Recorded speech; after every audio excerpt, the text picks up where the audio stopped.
एक छोटे से गांव में मोहन नाम का एक अनाथ लड़का रहता था। बचपन में ही उसके माता पिता का साया उससे छिन गया था। ना तो कोई परिवार का सहारा था और ना ही जमीन जायदाद। वो एक कच्ची झोपड़ी में गुजारा करता था, लेकिन गांव में आई बाढ़ उस झोपड़ी को भी बहा ले गई। गांव का जमींदार धर्मवीर सिंह स्वभाव से दयालु इंसान था। उसने मोहन की बेबसी देखकर उसे अपने यहाँ काम पर रख लिया और रहने के लिए दूसरी झोपड़ी भी दे दी। वक्त गुजरते गुजरते मोहन जवान हो गया, मगर आज भी वही जमींदार के खेत खलिहानों में काम करता था। धर्मवीर सिंह को उस पर बेटे जैसा विश्वास था। मोहन बेटा, अब तो तुम्हें शादी कर लेनी चाहिए। उम्र भी हो चली है और घर में भी एक साथी होना जरूरी है। अगर तुम्हारी पत्नी आ जाएगी तो वो तुम्हारे कामकाज और घर गृहस्थी का ध्यान रखेगी। तुम्हारे खाने पीने की फिक्र भी वही करेगी। मेरी भी अब जवानी नहीं रही, कब भगवान बुला ले कुछ कहा नहीं जा सकता। अगर तुम्हारी शादी होते देख लूं तो मुझे भी तसल्ली मिल जाएगी कि तुम अकेले नहीं हो। अरे मालिक जी, ऐसी बातें मत कीजिए। काश आपकी लंबी उम्र हो और मेरी उम्र भी आप पर चढ़ जाए। मेरे पास आपके अलावा कोई नहीं है। बचपन से ही माँ बाप का साया उठ गया था। उस वक्त से लेकर आज तक आपने ही मेरा सहारा बनकर मुझे संभाला है। आपका ये एहसान मैं जिंदगी भर भी चुका नहीं पाऊंगा। अरे बेटा, एहसान वहसान की बातें छोड़ो। मुझे ये बताओ, शादी का इरादा कब कर रहे हो? दुल्हन मैं ढूंढूं या फिर तुम्हारी नजर में पहले से कोई है? मालिक जी, फिलहाल मेरी नज़र में कोई लड़की नहीं आई है। आप जैसा उचित समझें वही फैसला कर दीजिए। मैं आप पर पूरा विश्वास करता हूँ। आप मेरे लिए भगवान जैसे हैं। जो भी निर्णय आप लेंगे वो मेरे भले के लिए ही होगा। अब आप ही मेरे जीवन में पिता की जगह रखते हैं। ठीक है बेटा, मेरी नजर में तुम्हारे लिए एक बेहद योग्य लड़की है। शादी के खर्च की चिंता मत करो, वो पूरी तरह मेरी जिम्मेदारी होगी। जब मैंने तुम्हें अपने बेटे जैसा दर्जा दिया है तो तुम्हें मेरी बात माननी ही होगी। जैसा आपको उचित लगे वही करूंगा। धर्मवीर सिंह का बेटा उनकी सारी बातें दरवाजे के पास खड़ा खड़ा सुन रहा होता है। मोहन के जाते ही विनोद धर्मवीर सिंह के पास आता है। पिताजी, आप ऐसा क्यों कर रहे हैं? मोहन की शादी का सारा खर्च आप क्यों उठाएंगे? याद रखिए, वो हमारा नौकर है। नौकर से इतना लगाव ठीक नहीं है। इससे वो सिर ऊंचा कर सकता है। अब आप उसकी शादी पर पैसा खर्च करेंगे तो उसे आदत लग जाएगी। बचपन से लेकर आज तक वो हमारे पैसों पर पला बड़ा है और अब आप उसकी शादी भी करवा रहे हैं। क्या उसने आपसे ठेका ले रखा है? विनोद, जरा सोच समझ कर बोलो। मोहन सिर्फ नौकर नहीं है, वो मेरे लिए बेटे से कम नहीं। उसकी परवरिश मेरी आंखों के सामने हुई है।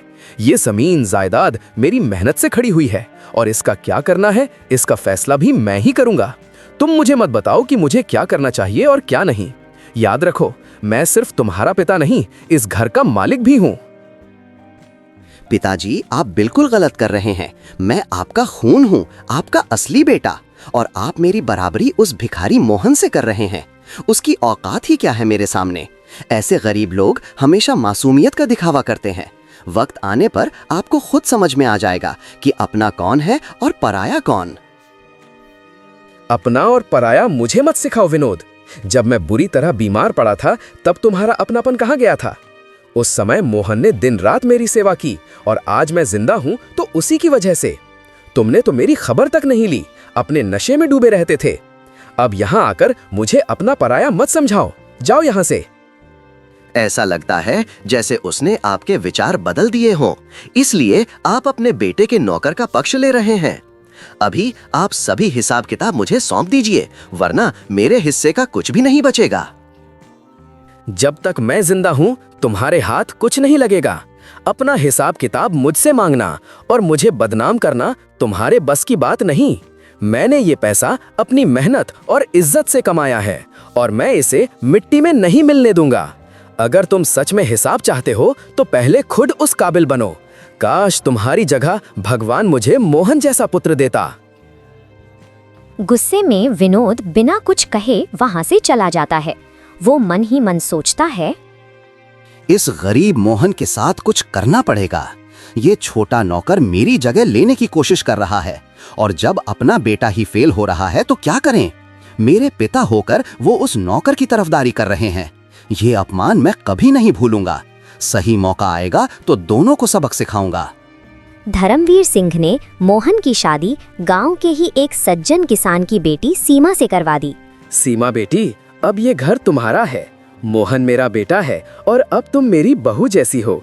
इस घर को अपने प्यार और समझदारी से संभालना। अगर कोई परेशानी हो तो बेहिचक मेरे पास आना। तुम्हारे ससुराल में तुम्हें कोई कमी नहीं मिलेगी। पिताजी, आपने जो सम्मान और स्नेह दिया है वो मेरी किस्मत में शायद पहले से लिखा था। मैं मोहन का हर सुख दुख अपना मानूंगी। आप निश्चिंत रहिए, ये घर हमेशा आपका ही रहेगा। धर्मवीर सिंह की आंखें खुशी से नम हो गईं। मोहन और सीमा का जीवन शांति और स्नेह से चलने लगा। मोहन अपने काम में और भी निष्ठा से जुट गया। वहीं विनोद के मन में जलन और क्रोध की आग दिन प्रतिदिन बढ़ती गई।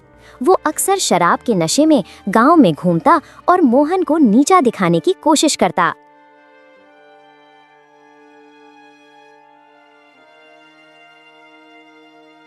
सुना है अब तो बहुत बड़ा आदमी बन गया है। अब तो तू जमींदार का दामाद हो गया ना? क्यों, अब भी खेत में हल चलाएगा या पगड़ी पहनकर दरबार लगाएगा? विनोद बाबू, आप गलत समझ रहे हैं। मैं वही हूँ जो पहले था। धर्मवीर सिंह जी ने मुझ पर कृपा की है, लेकिन मैं अब भी उनका सेवक हूँ और रहूंगा। उनका आशीर्वाद ही मेरे लिए सबसे बड़ा धन है। सेवक कहता है, देख लेना, एक दिन यही सेवक मालिक बनने का सपना देखेगा। तू लोगों की नजर में भले ही शरीफ लगे, मुझे तेरी आंखों की चालाकी साफ दिखती है। मोहन ने विनोद की बातें अनसुनी कर दी। उसका स्वभाव शांत था, लेकिन विनोद का मन अब धीरे धीरे साजिशों में डूबता जा रहा था। वो अक्सर अपने दोस्तों के साथ बैठता और मोहन के खिलाफ षड्यंत्र रचता। देखो दोस्तों, जब तक वो नौकर मोहन मेरे बाप के घर में है, मुझे कुछ नहीं मिलेगा। मेरे पिता ने तो मानो उसे ही वारिस बना दिया है।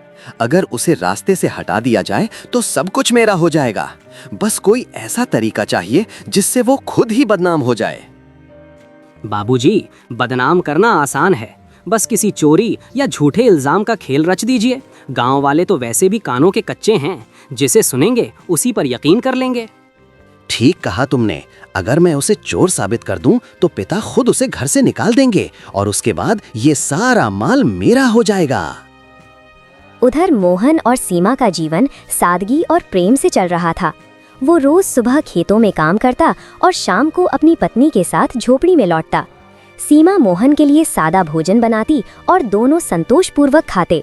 धर्मवीर सिंह अक्सर उनके घर आते और उनकी देखभाल करते। मोहन बेटा, तुम दोनों को देखकर मुझे सच्ची शांति मिलती है। ईश्वर करे तुम्हारी जोड़ी हमेशा बनी रहे। आपका आशीर्वाद ही हमारे लिए सबसे बड़ा वरदान है मालिक जी। अगर आपने सहारा न दिया होता तो शायद मैं आज कहीं का न रहता। लेकिन नियति को कुछ और ही मंजूर था। एक दिन गांव के साहूकार माधवलाल के घर चोरी हो गई। सुबह सुबह गांव में हड़कंप मच गया। हर कोई यही पूछ रहा था कि कौन हो सकता है जिसने इतना बड़ा हाथ मारा। कुछ ही घंटों में अफवाह फैल गई कि चोर मोहन है। अरे सुना तुमने, माधवलाल सेठ के घर चोरी हुई है और लोग कह रहे हैं कि मोहन ने ही की है। क्या कह रहे हो? मोहन तो सीधा साधा आदमी है, वो ऐसा काम कैसे कर सकता है? भाई बातों में क्या रखा है, सबूत चाहिए। कहते हैं चोरी के जेवर उसके घर के पास गड्ढे में मिले हैं। ये खबर धर्मवीर सिंह के कानों तक पहुंची तो वे तुरंत मोहन के घर पहुंचे। मोहन खेत में था, लेकिन सीमा घर पर अकेली थी। गांव के कुछ लोग भी वहां जमा हो गए थे। सीमा बेटी, क्या ये सब सच है? क्या सच में मोहन पर चोरी का इल्जाम लगा है? नहीं पिताजी, मोहन ऐसा कभी नहीं कर सकता। वो दिन रात मेहनत करता है, कभी किसी का बुरा नहीं चाहा। ये जरूर किसी की साजिश है। तभी वहां विनोद भी आ गया, चेहरे पर झूठी हैरानी और आवाज में मिठास लेकर। पिताजी, मुझे भी बहुत दुख हुआ ये सुनकर। मैं तो खुद मोहन पर विश्वास करता हूँ, पर सारा गांव तो यही कह रहा है। लोगों ने खुद देखा है कि जेवर उसके घर के पास से मिले हैं। अब आप ही सोचिए, बिना सबूत कोई इल्जाम कैसे लग सकता है? विनोद, तू झूठ बोल रहा है। मुझे तेरी आंखों में सच्चाई नहीं दिखती। अगर तूने ये सब रचाया है तो याद रख, तेरा ये खेल ज्यादा दिन नहीं चलेगा। सच सामने आकर ही रहेगा। पिताजी, मुझे भी बहुत दुख हुआ ये सुनकर। मैं तो खुद मोहन पर विश्वास करता हूँ, पर सारा गांव तो यही कह रहा है। लोगों ने खुद देखा है कि जेवर उसके घर के पास से मिले हैं। अब आप ही सोचिए, बिना सबूत कोई इल्जाम कैसे लग सकता है। धर्मवीर सिंह वहां से सीधे माधवलाल सेठ के घर पहुंचे। वहां भीड़ लगी हुई थी। माधवलाल सेठ खुद गुस्से में थे। धर्मवीर जी, ये क्या हो रहा है आपके आदमी के साथ? आपके मोहन ने मेरा सब कुछ लूट लिया। रात में किसी ने मेरे घर का ताला तोड़ा और सारा गहना, रुपया सब ले गया। सुबह हमारे नौकर ने देखा कि कुछ गहने मोहन के घर के पास पड़े हैं। अब आप ही कहिए, क्या ये सब सबूत नहीं? माधवलाल सेठ, मैं आपके दुख को समझता हूँ, लेकिन मुझे यकीन है मोहन ऐसा नहीं कर सकता। वो ईमानदार और सीधा आदमी है। ये सब जरूर किसी की चाल है। धर्मवीर जी, आप उसे बचा रहे हैं क्योंकि वो आपका आदमी है, पर कानून सबके लिए बराबर है। मैं थाने में रिपोर्ट करवाऊंगा। ठीक है, आप जो उचित समझे करें, लेकिन मेरा विश्वास नहीं डगमगाएगा। सच्चाई एक दिन जरूर सामने आएगी। कुछ देर बाद पुलिस गांव पहुंची और मोहन को पकड़ लिया गया। सीमा रोती बिलखती रह गई। धर्मवीर सिंह खुद पुलिस के पीछे पीछे थाने तक गए। उन्होंने मोहन से मिलने की कोशिश की, पर इजाजत नहीं मिली। पिताजी, अब मैं क्या करूं? मोहन निर्दोष है, पर लोग उस पर उंगली उठा रहे हैं। मुझे समझ नहीं आ रहा किस पर भरोसा करूं। बेटी, तू हिम्मत रख। मैं इस मामले की तह तक जाऊंगा। जिसने भी ये साजिश रची है, उसे उसके कर्मों की सजा जरूर मिलेगी। धर्मवीर सिंह उसी रात चुपके से उस जगह गए जहां से जेवर मिले थे। उन्होंने खुद गड्ढा खोदा और पाया कि वहां कुछ ऐसे निशान थे जो सीधे विनोद के कमरे की ओर जाते थे। उनका दिल बैठ गया। अब सारा सच सामने था। हे भगवान, क्या ये सब मेरा अपना बेटा कर सकता है? मैंने जिसे इतना प्यार दिया, उसी ने मेरा विश्वास तोड़ दिया। अगली सुबह उन्होंने विनोद को बुलाया। विनोद सामने आया, लेकिन उसके चेहरे पर डर साफ झलक रहा था। सच सच बता विनोद, क्या ये चोरी तूने करवाई थी? क्या तूने मोहन को फंसाया? नहीं पिताजी, मैं क्यों करूंगा ऐसा? वो तो आपका चहेता है। मैं तो बस। चुप, मैंने सब देख लिया है। तेरे कमरे तक उन्हीं पैरों के निशान हैं जो गहनों के पास थे। अब झूठ बोलकर तू खुद को और शर्मिंदा मत कर। तूने न सिर्फ मोहन को फंसाया है, बल्कि मेरी आंखों में भी धूल झोंकी है। पिताजी, मुझसे गलती हो गई। मैं बस चाहता था कि आप फिर से मुझे अपना बेटा माने। मैंने सोचा अगर मोहन चला जाएगा तो सब कुछ मुझे मिलेगा। मैंने नफरत में सब खो दिया। बेटा, तूने जो किया है उसका परिणाम तुझे भुगतना ही होगा, लेकिन मैं तेरे ऊपर कोई पुलिस कार्रवाई नहीं करूंगा। तेरी सजा यही है कि तू इस घर से चला जा। जब तक तेरा दिल सच में बदल ना जाए, तब तक लौटकर मत आना। विनोद ने सिर झुका लिया और बिना कुछ कहे घर छोड़ दिया। धर्मवीर सिंह ने उसी शाम थाने जाकर मोहन को बरी करवाया। पुलिस ने जांच के बाद मोहन को निर्दोष पाया। गांव वालों ने भी अपनी गलती मान ली और मोहन से माफी मांगी। देखा पिताजी, मैंने कहा था ना, मोहन निर्दोष है। भगवान ने न्याय कर दिया। हाँ बेटी, सच की जीत हमेशा होती है। मोहन, मैंने तुझसे जो भी तकलीफ दी उसके लिए मैं माफी चाहता हूँ। मालिक जी, आप मेरे पिता समान हैं। आपका मुझ पर कोई दोष नहीं। अगर आपकी जगह मैं होता तो शायद यही करता। अब सब भूल जाइए। बेटा, तूने एक बार फिर साबित कर दिया कि असली इंसान वही होता है जो माफ करना जानता है। अब तू मेरे बेटे से भी बढ़कर है। दिन बीतते गए। विनोद शहर चला गया और वहां जाकर उसने अपने कर्मों पर पछतावा किया। कुछ महीनों बाद वो वापस लौटा। उसने सबसे पहले मोहन और सीमा से माफी मांगी।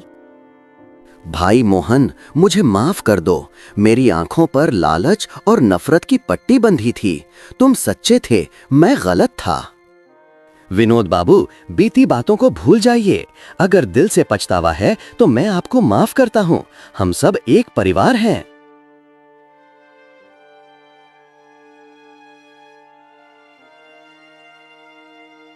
यही तो चाहता था मैं। मेरे दोनों बेटे एक साथ हों, एक परिवार की तरह। कितना अरसे से इस दिन की तमन्ना थी।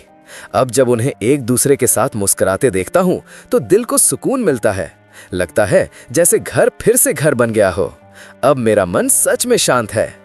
अगर मोहन की सच्चाई ने आपके दिल को छुआ हो तो एक लाइक जरूर दीजिए। कमेंट में लिखिए, सच की जीत हमेशा होती है। और ऐसी ही भावनात्मक कहानियां देखने के लिए सब्सक्राइब करना मत भूलिए, बेल आइकन दबाकर।